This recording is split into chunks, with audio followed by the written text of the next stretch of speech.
৯৮ নং মাজুলী বিধানসভা সমষ্টিৰ খচৰা ভোটাৰ তালিকা প্ৰকাশ। আগন্তুক বিধানসভা নিৰ্বাচনৰ বাবে মাজুলী সমষ্টিৰ ভোটাৰ তালিকা আনুষ্ঠানিকভাৱে প্ৰকাশ।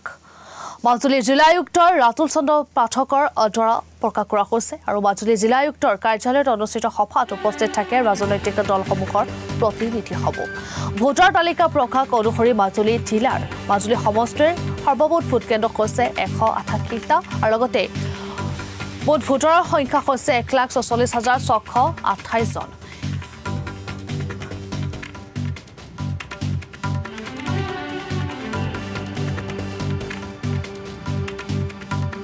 আমি মাজুলী জিলাতো আমাৰ যি ভোটাৰ লিষ্টৰ খচৰা আমি প্ৰকাশ কৰিলোঁ ২৭ ডিচেম্বৰ আজি আমি সকলো ৰাজনৈতিক দল আৰু সাংবাদিক বন্ধুসকলৰ লগত কথা পাতি যি ভোটাৰ লিষ্ট সম্পৰ্কৰ যিমানখিনি ডিটেইল আছে আমি তেখেতসকলক গোটেইখিনি বুজাই দিলোঁ আৰু মই ৰাইজলৈও আহ্বান জনাম, আমাৰ যদি কোনোবা ভোটাৰ কিবা কাৰণত ৰৈ গৈছে ১ জানুৱাৰী ২০২৬ এইটো হৈছে ভিত্তিবৰ্ষ।